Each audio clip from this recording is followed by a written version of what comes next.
En primer lloc, moltes gràcies per convidar-me, moltes gràcies als organitzadors. Estic encantada de poder estar aquí i compartir aquest espai amb gent tan gran com la UOC, la Universitat de Barcelona, l'Unió Consorci Formació, perquè, bé, pels que no ens coneixeu, l'Institut de Formació Mèdica i Lideratge és una iniciativa molt nova, molt recent. Nosaltres som una aposta de la Junta de Govern del Col·legi de Metges de Barcelona per oferir als metges una oferta formativa transversal basada en la innovació i la qualitat. Nosaltres, en realitat, som 4 col·legis de metges que ens hem agrupat per llançar una oferta diferencial respecte al que es venia fent ara. I, com veieu, tenim un any i mig de vida i una pandèmia pel mig, poca broma. O sigui que, com a experiència recent i que ha nascut en un context absolutament diferent al que podíem tenir fa 2 o 3 anys, crec que la nostra petita aportació pot ser il·lustrativa del moment que vivim ara. Nosaltres, quan vam muntar l'Institut de Formació Mèdica i Lideratge, ho vam fer ja d'entrada en clau digital, perquè la nostra voluntat és formar noves fornades de metges per garantir el relleu generacional i contribuir a la transformació del sistema sanitari. Aquesta orientació digital i aquests objectius són els que expliquen la nostra raó de ser. I en un any i mig, perquè ja us dic tot plegat, vam néixer oficialment el juny de 2019, el que hem estat fent durant aquest temps és impulsar des dels 4 col·legis de metges un nou model de formació basat en la innovació tecnològica però també metodològica. Per què? Perquè, com deia l'Òscar, realment no tot és tecnologia quan parlem d'online. I si la nostra vocació és virtual, també hem d'incorporar factors clau com és la pedagogia, la metodologia i les maneres de fer. El nostre objectiu és desenvolupar una oferta formativa renovada i de qualitat. Hi ha molta oferta que veníem fent als col·legis de metges, però sobretot era presencial, i el que hem intentat és analitzar i veure què és exactament el que necessiten i el que interessa als nostres col·legiats. I a partir d'aquí el que hem fet és dissenyar una oferta molt més àmplia, molt més rica, tant a nivell de continguts com a nivell de formats. Nosaltres el que això ens ha suposat és un repte també de digitalització interna, perquè clar, veníem de processos més analògics i això ens ha suposat un esforç molt important a nivell intern de transformació digital. I tot el que suposa de pedagogia interna i de millora contínua de tot el que estàvem impulsant. I això, de fet, quan hem sortit a la llum ho hem fet també amb la voluntat de no anar sols, sinó generar aliances i col·laboracions amb altres agents del sector amb els que poguéssim generar nous projectes. De fet, ja estem treballant amb la Universitat de Barcelona, treballant també amb Unió Consorci Formació, amb altres col·legis professionals, amb aquesta voluntat de fer projectes realment transformadors. Per nosaltres, quan vaig parlar amb l'Helena em va demanar que, si us plau, fes molt èmfasi en la metodologia, perquè crec que al final una mica és el nostre tret diferencial i amb aquest poc recorregut que tenim, el que hem volgut sobretot és posar de relleu la importància de treballar en funció d'una sèrie de factors que per nosaltres són clau i que són exactament aquests que veieu en pantalla. O sigui, els continguts, sempre, quan estem dissenyant una acció formativa, el que fem és contactar amb els que són els millors experts en la matèria i sempre de continguts de màxima actualitat. Doncs ara es parla molt de telemedicina per les circumstàncies, es parla molt dels mòbils, de les aplicacions, telemonitorització, i el que hem fet és, en aquesta oferta, incorporar els millors professionals perquè ens ajudin a dissenyar les millors propostes. Aquests professionals no ho fan sols, sinó que tenen un equip pedagògic que els ajuda a donar forma metodològicament en aquests materials. I ho fem des de la diversitat i la riquesa dels recursos pedagògics, sempre pensats i orientats des de la metodologia. La nostra voluntat era treballar des del principi en les 3 modalitats, especialment l'online, però sí que som molt partidaris de la modalitat blended, entenent que la presencialitat també aporta el seu valor. No tot es pot resoldre presencialment i, per tant, un semipresencial en molts casos és una bona aposta per segons quins projectes. I, en tot cas, el que veiem és que, per molt que els continguts siguin bons, la metodologia sigui bona, la modalitat, busquem quina és la millor manera de plantejar-la, el més important de tot és que sigui pràctic. El que ens demanen els professionals és que els aprenentatges siguin transferibles, que estiguin lligats al seu dia a dia i que realment siguin útils per al seu desenvolupament professional. Com us deia, nosaltres hem iniciat aquest viatge partint d'un punt de partida que era el de la presencialitat absoluta, perquè els col·legis professionals, els col·legis de metges, ja estaven fent formació. Diria que el 99% era presencial i només hi havia alguna iniciativa puntual online, però sense una base tecnològica potent. I el que hem volgut és fer aquest viatge junts de la presencialitat a la virtualitat, comptant, com deien, els docents experts, que són qui facilita l'aprenentatge, fent el seguiment individualitzat dels alumnes, fomentant la participació a l'aula, ja sigui física o virtual, donant suport al treball col·laboratiu, ja sigui física o virtual, i sobretot el que hem fet en aquest any i mig és configurar un equip on hi ha una figura clau, que són els pedagogs digitals, que són els que ajuden els docents a enriquir l'experiència d'aprenentatge dels alumnes. I com ho fem? Doncs donant suport a la creació de materials online, donant pautes per enriquir la impartició, perquè tenim experts que potser la manera de fer és molt més tradicional de la que ara mateix podria fer-se. Llavors, nosaltres els acompanyem a introduir noves metodologies d'aprenentatge, cosa que ells agraeixen molt perquè està bé sempre tenir una visió externa. Per nosaltres, treballar amb l'expert diria que és la cosa més gratificant perquè ens ajuda també a prendre consciència sobre les necessitats dels participants. I quan l'Helena em comentava, parla de metodologia, us explicaré una mica com nosaltres enfoquem el treball amb els tutors i amb els autors. Perquè en molts casos fem cursos que són autoformatius, on el pes important està en l'autor que redacta els materials, i hi ha d'altres cursos que sí que tenen una impartició, una docència, on el que fem nosaltres és aquest acompanyament perquè això sigui el més ric possible. Des del moment zero, el que fem amb els experts és organitzar i estructurar el contingut perquè sigui amigable, perquè sigui fàcil. I tot això ho fem definint conjuntament quina ha de ser la seqüència o el fil conductor perquè el participant pugui complir els seus objectius d'aprenentatge. Per tant, acompanyem l'expert en tot moment amb unes pautes d'autoria i amb unes sessions que són contínues per facilitar i perquè ell incorpori eines i recursos que van més enllà del text pròpiament. Llavors, conjuntament plantegem quines activitats, com han de ser, quins objectius pedagògics hi ha darrere d'aquestes activitats. Això sí, com deia, sempre des de l'enfoc de l'aplicabilitat, de transferència al lloc de treball. Llavors, aquest acompanyament el fem molt de prop, de manera que els projectes, al final, quan neixen, surten amb un pare i una mare.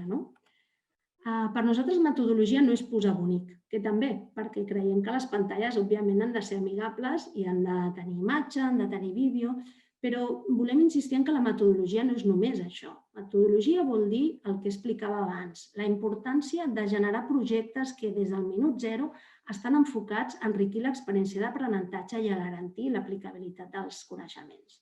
Per tant, aquí he capturat una imatge del que hem fet en aquest darrer any. Teníem algun contingut, algun curs que venia de l'etapa anterior i el que hem fet és transformar-lo, fent-lo de la mà dels autors una miqueta més ric, incorporant casos, activitats, perquè sobretot en els cursos autoformatius l'alumne necessita aquesta interacció, necessita aquesta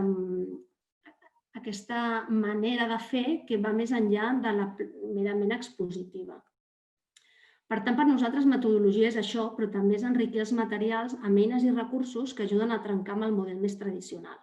D'aquí que els nostres materials incorporen vídeos, tutorials, infografies, aquestes activitats autoavaluatives que comentava, casos pràctics i fins i tot en els darrers temps, tot i que ja us dic, portem un any i mig de vida, ens hem atrevit a fer interactivitats i jocs. Sempre, evidentment, sobre la base d'un campus virtual que facilita l'acompanyament de l'expert i l'aprenentatge col·laboratiu. Aquí teniu algunes imatges de com nosaltres hem treballat els darrers cursos. Ja us dic que en un any i mig de vida, Déu-n'hi-do els cursos que hem creat, però clar, som un bebè al costat de la UOC o de la Universitat de Barcelona, que el seu recorregut és molt més llarg. Però nosaltres, enfocats en aquest any i mig, hem potenciat moltíssim la virtualitat perquè per nosaltres era la clau. Llavors, he de dir que aquest treball sobre la virtualitat no ha anat malament perquè ens ha permès també millorar el que ja teníem i generar de nou noves ofertes més alineades amb el que ara mateix demana l'estudiant. Aquí teniu algunes imatges. Llavors, m'agradaria compartir amb vosaltres com ens hem adaptat al canvi. Al marge de la situació sociosanitària, de la pandèmia, us he de dir que per nosaltres la Covid ens ha suposat una certa alegria perquè ens ha ajudat a reafirmar la nostra aposta per la virtualitat. En les primeres reunions que teníem amb els col·legis de metges, jo deia, no, nosaltres hem de ser online perquè és la manera també d'arribar a tota la col·legiació. Tarragona, Lleida, Girona i més enllà. I al final, la Covid ens ha demostrat que això és possible. Hi havia, segons en quins llocs, certa reticència i al final tots ens hem hagut de pujar al carro. I per tant estem contents perquè, al marge, com deia, de la pandèmia i de tot el que ha suposat per molta gent, ens ha demostrat que era possible. I també ens ha demostrat una cosa, que nosaltres anàvem molt llançats i és convenient resoldre online allò que es pot resoldre online. El que no, és millor no fer-ho. Per una banda, per tant, nosaltres hem afrontat aquesta situació amb alegria, però de l'altra també amb resignació, perquè el moment ha estat molt difícil per tothom. Els nostres alumnes i docents estan a la primera línia de foc i, clar, això ens ha suposat moltes renúncies. Cursos que hem hagut de cancel·lar, cursos que hem hagut de transformar i sempre amb la voluntat d'estar al costat dels professionals de la salut. Hem de tenir en compte que el context ha sacsejat el món de l'educació i la formació i qui no ho havia fet abans ha implicat que s'hagi de posar les piles i s'hagi d'adaptar amb urgència en aquest canvi. Per tant, la virtualitat s'ha imposat en un temps rècord i a hores d'ara l'oferta online és igual o més gran que la presencial. Però clar, com destriem el gra de la palla? Nosaltres, jo vull compartir amb vosaltres 4 preguntes que jo m'he fet durant tot aquest temps. La pregunta clau per mi és, tot es pot fer online? N'hi ha prou en reemplaçar les sessions presencials en videoconferències? Formació és igual a aprenentatge? Ha tingut espai en aquest temps la metodologia? Perquè, clar, tots hem hagut de córrer molt. Realment hi ha hagut temps de parar, pensar, planificar. Jo crec que la nostra resposta comú a totes aquestes preguntes és que no sempre es pot fer online, no sempre una videoconferència substituirà un curs, no sempre quan fem formació garantim que la gent estigui aprenent. Per tant, hem de tenir en compte que ni l'e-learning és nou ni tot és e-learning. Nosaltres amb això és la nostra bandera i volem insistir en aquestes idees clau perquè, ja us dic, per nosaltres és molt important emfatitzar. Per nosaltres la formació no es pot improvisar, sinó que això implica que prèviament hem de prendre decisions. Com seran els materials d'autoaprenentatge o d'aprenentatge? Seran interactius, expositius, de reforç a la tutoria online? Quin paper volem que tingui el campus? És un repositori documental? Hem d'obrir espais de participació? Hem de fer sessions síncrones perquè els alumnes aprenguin, traslladin consultes, fem dinàmiques de grup? Hem d'incorporar activitats? Com avaluarem els alumnes? Deixarem que relacionin o no? Quin ha de ser el rol del docent? És un tutor reactiu, com comentava abans l'Òscar, que es restringeix a la resolució de dubtes, o li donem un paper més actiu i, per tant, l'hem d'acompanyar perquè sàpiga fer aquesta dinamització, aquest acompanyament dels participants? És evident que això no es pot improvisar, necessitem un temps de treball previ abans de crear un projecte que realment doni sortida a les inquietuds dels participants. Abans de la Covid, les nostres presencials eren, com veieu aquí, fèiem ecografia, cirurgia menor, ho fèiem en una aula física o ho fèiem, en aquest cas, com mostra la imatge, amb una ambulància. Ara això no ho podem fer.